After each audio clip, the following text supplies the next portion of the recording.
Hello students, आज का हमारा चैप्टर है चैप्टर नंबर 14 लोकगीत। आप सभी जानते हैं क्षेत्रीय गांवों में, शहरों में एक अपनी बोली, क्षेत्रीय बोली के आधार पर जो गीत गाए जाते हैं उन्हें बोलते हैं लोकगीत। लोक का मतलब आदमी, गीत यानी गाना।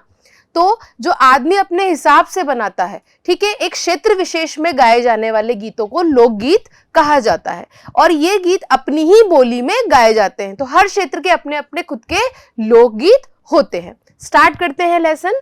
लोकगीत अपनी लोच, लोच यानी अपने हिसाब से ढल जाना, ताजगी और लोकप्रियता में शास्त्रीय संगीत से भिन्न है। शास्त्रीय संगीत के लिए हमें बहुत ज्यादा तैयारी करनी पड़ती है, पढ़ना पड़ता है, प्रैक्टिस करनी पड़ती है। लेकिन लोकगीत ऐसे होते हैं जो अपनी भाषा में आसानी से गाए जाते हैं। लोकगीत सीधे जनता के गीत होते हैं, घर, गांव और नगर की जनता के गीत है ये। इनके लिए साधना की जरूरत यानी किसी अभ्यास या लर्निंग की जरूरत नहीं होती है। त्योहारों और विशेष अवसरों पर ये गाए जाते हैं, सदा से ये गाए जाते रहे हैं। और इनके रचने वाले भी अधिकतर गांव के ही लोग होते हैं। स्त्रियों ने भी इनकी रचना में विशेष भाग लिया है।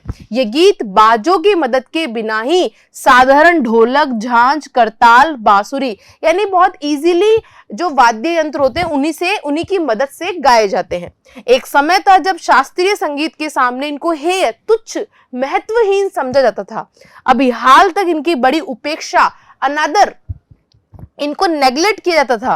पर इधर साधारण जनता की ओर जो लोग नजर फिरी है तो साहित्य और कला के क्षेत्र में भी परिवर्तन हुआ है। अनेक लोगों ने विविध बोलियों के लोक साहित्य और लोक गीतों के संग्रह पर कमर बांधी है यानी काम किया है। और इस प्रकार के अनेक संग्रह, कलेक्शन अब तक प्रकाशित भी हो चुके हैं।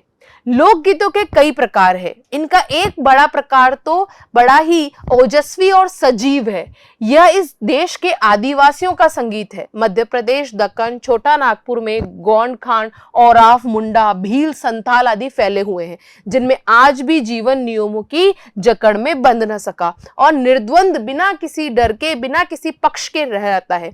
इनके गीत और नाच अधिकतर साथ साथ और बड़े बड़े दलों यानी ग्रुप्स में गाए और नाचे जाते हैं। 20-20, 30-30 आदमियों और औरतों के दल एक समूह एक साथ या एक दूसरे के जवाब में गाते हैं। दिशाएं गूंज उठती हैं। पहाड़ियों के अपने अपने गीत हैं। उनके अपने अपने भिन्न रूप होते हुए भी अशास्त्रीय होने के कारण उनमें अपनी एक समान भूमि है। गढ़वाल, किन्नौर, कांगड़ा आदि के अपने अपने गीत और उन्हें गाने की अपनी अपनी विधियां हैं। उनका अलग नाम ही पहाड़ी पड़ गया है। वास्तविक लोकगीत देश के गांवों और देहातों यानी बिल्कुल कस्बों से है। उनका संबंध देहात की जनता से है। बड़ी जान होती है इनमें। चेता, कजरी, बारामासा, सावन आदि मिर्जापुर, बनारस और उत्तर प्रदेश के पूर्वी और बिहार के पश्चिमी जिलों में गाए जाते हैं।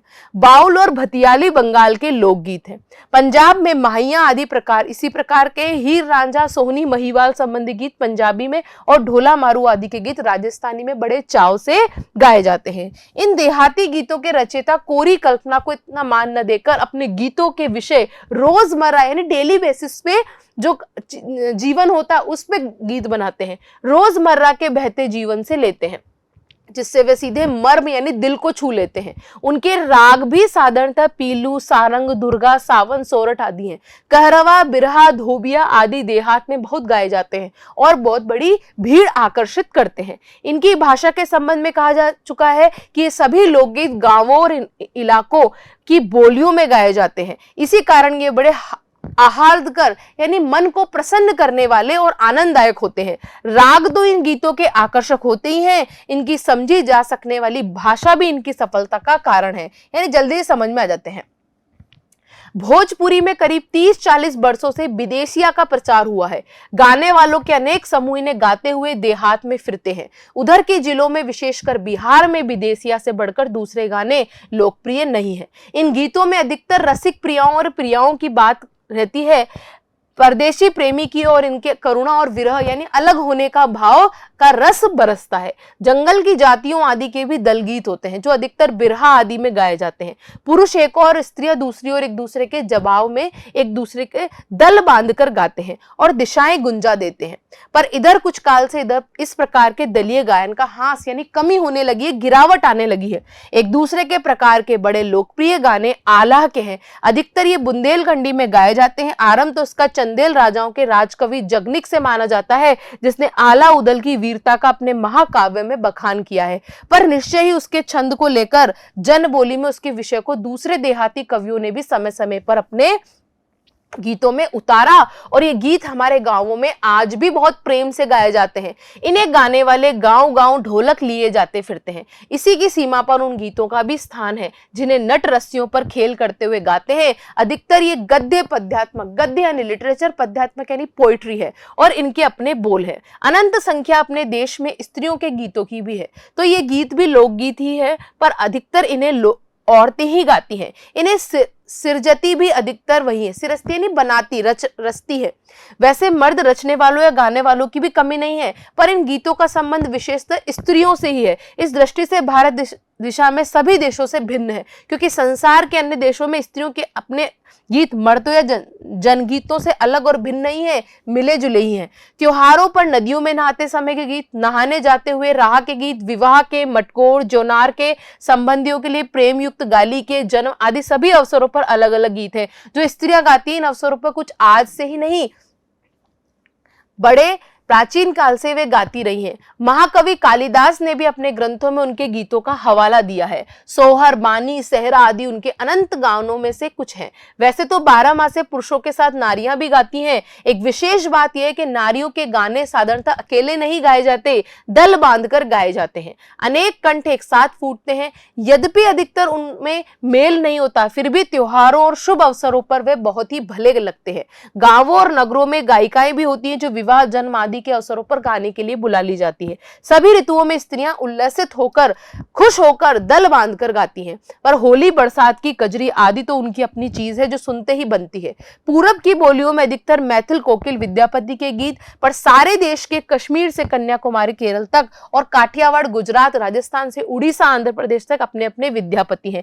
विद्यापति यानी उस जगह के एक फेमस प्रसिद्ध गायक। स्त्रियां ढोलक की मदद से गाती है। अधिकतर उनके गानों के साथ नाच का भी पुट होता है, यानी साथ में नाचती भी है। गुजरात का एक प्रकार का दलीय गायन गरबा है, जिसे विशेष विधि से घेरे में घूम घूम कर औरतें गाती है। साथ ही लकड़ियां भी बजाती जाती हैं जो बाजे का काम करती हैं। इसमें नाच गान साथ चलते हैं। वस्तुतः नाच ही है। सभी प्रांतों में यह लोकप्रिय हो चला है। इसी प्रकार होली के अवसर पर ब्रज में रसिया चलता है, जिसे दल के दल लोग गाते हैं, स्त्रियां विशेष तौर पर।